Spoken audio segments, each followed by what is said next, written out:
Title Bout II by Jim Trenzo, straightjabmedia.com. Check it out. I've played Title Bout for almost 40 years since it came out with Avalon Hill. Title Bout II just was released this year. The Kickstarter group were able to start doing a print and play at the beginning of the year, and now the actual game has been produced and shipped out, and I've got it sitting here in my house. So I've been playing lots of this. I'm not perfect on the rules. I've got a basic understanding. I'm still, actually, honestly, I just came across a couple rules yesterday. I was like, I've been doing that wrong. So I'm presenting this to give you a basic idea of how the game is played, or at least how I play it. It's fairly close, I think, to the way it's intended, although some of the lawyers in the group may see something that I'm doing wrong and want to immediately jump on it and say you did that wrong. I'm willing to learn. So anyway, I've been doing videos on different scenarios. We've got Tony Musto. He is a 6 rated heavyweight who is a slugger. That's what the S stands for. Nathan Mann is a 7 rated heavyweight with a B. That stands for boxer. So we've got a boxer versus a slugger. And I've been doing different scenarios. And in this one, we're going to touch a little bit on ring movement. And we're also going to talk about knockdowns. So as I've pointed out repeatedly, this is not Tony Musto's day. He's having a really bad day, and you're about to see it again in this scenario. So in this scenario, Nathan Mann is going for the control. And we see that he is in control because it's 10 or less. Random number of 1. Now 1 is below this parentheses number of 5. That means, and 5 stands for the hit power. The number that you see in the parentheses, and in both these are 5s, that is the hit power. So if you have a random number come up of, in this case, 5 equal to 5 or less, there's a chance for a knockdown. So this is a knockdown opportunity. So we're going to look at the next card, and we're going to look at the KD number. Now the KD number here is 2. We're going to take a look at the knockdown chart, and Tony Musto's knockdown, his KD 1 and 2 are 4 versus a 1, 9 versus a 2. So we're going to take a look at that KD 2 versus Tony Musto's 4. So come over here to the knockout table. And we see that he's got a 4 on his KD. We're going to come over here to a 2. That's a 4-point punch. So this is a 4-point punch that Nathan Mann landed. So we'll flip another card. CF9, he remains in control. 3, it's another knockdown chance. Because again, it's equal to the hit power or lower. So we'll flip the next card and take a look at the KD again. This time the KD is a 15. So we'll still look at that 4, which is what, let me re-show you. His KD1 is a 4. So we're going to look at that 15 on the 4. So we find 4 on the knockdown table. We're going to go all the way over to 15. We see that's a 5-point punch. So the first one was a 4-point punch. This is a 5-point punch. So with a 5-point punch, we're going to end up needing to go using Killer Instinct.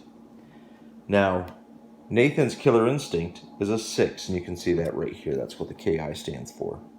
So KI is a 6. So that means we count out 6 cards. And I've got these pre-ordered, so I make sure I don't mess the order up. 1, 2, 3, 4, and 2 more.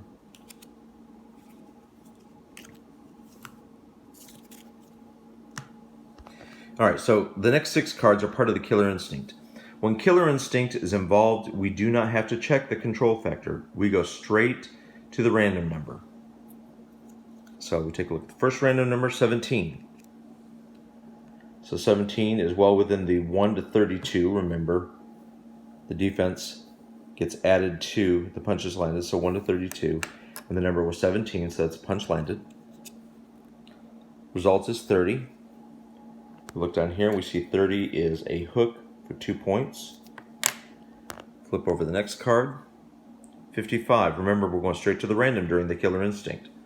55 on Nathan Mann's is a clinch. Next one is the 68. 68 falls in the ring movement. So we're going to take a look at the ring movement. Ring movement, ring position. At the top you can see it says far corner. So they've moved into the far corner. Now, we'll see what happens. This is the last Killer Instinct.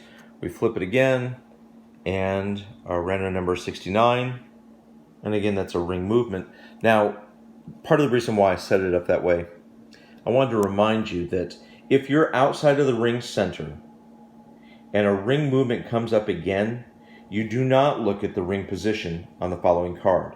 It's automatically brought to the center. So since they had just moved to a corner, they're now moving back to the center. We don't have to look at a card on that. So instead, we're going to go directly back to see if he's remaining in control. The Killer Instinct is over, and so we want to find out if he remains in control.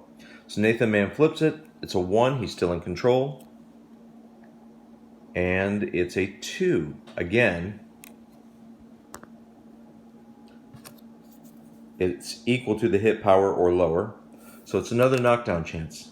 Now, another rule that's in place is if there's a 5-point punch and it comes up again, that KD1, which was a 4, goes up for every time you end up using Killer Instinct. So in this case, it's no longer 4. It's now going to be a 5. So we'll take a look at the KD number, 17, but this time instead of looking at a 4, we're going to look at a 5. So we come down here and we look at the 5 line, and we come all the way over here to 17, and we see it's a knockdown. So he is knocked down, and now we need to see if he can survive this. And we're going to look at the KOR. KOR is a 13. We're going to look at Tony Musto's KO rating, which is a 5. Same chart. We're going to come over here. We're going to find 5. And now we're going to go over to 13. We see that it shows it as a 5-point punch. Now in reality, we know it was not a 5-point punch because this is for the knockout opportunity. Anytime there's a knockdown that's not a flash knockdown, which is a 1 or a 2 count, if it's not that, it's a 6-point punch, and Killer Instinct goes back into effect. So in this case, because it was showing a number and not a K, it is indeed a knockdown but not a knockout. So now we're going to find out how long he was down. And to do that, we're going to look at the KDC. And the KDC down at the bottom, you can see he was down for 8. So that was an 8 count. He's up, probably getting ready to be done, if not a TKO before the end of this fight. It's just not a good, promising situation. But we know he's had a 4-point punch against him, a 5-point, and a 6-point. So he's already got 15 points just in 3 punches against him. And so Killer Instinct's in place. We got 6 more cards. Let's see what happens. Again, it's rigged, so there's not 6 cards there. Random number is a 4. That, again, is well within the punches, the hit power. So it's 5 or less. That would be a knockdown chance. Now, in this case, because he's already been knocked down, for the remainder of this round, you add the KD 1 and 2 together. Well, that's 13, and the maximum over here on the table is a 10. Yeah, you know what's coming. So we flip over the KD. We're going to look at the KD 2 this time. 16. 16 on a 10. Come across here to the 16, and we see it's a K. So he's been knocked down again. This time we'll look at the KOR. And this time the KOR is a 17 versus the 5. And you can see the 5 right there. So 5, 17, and he is knocked out. And that ends Tony Musto's really ugly day.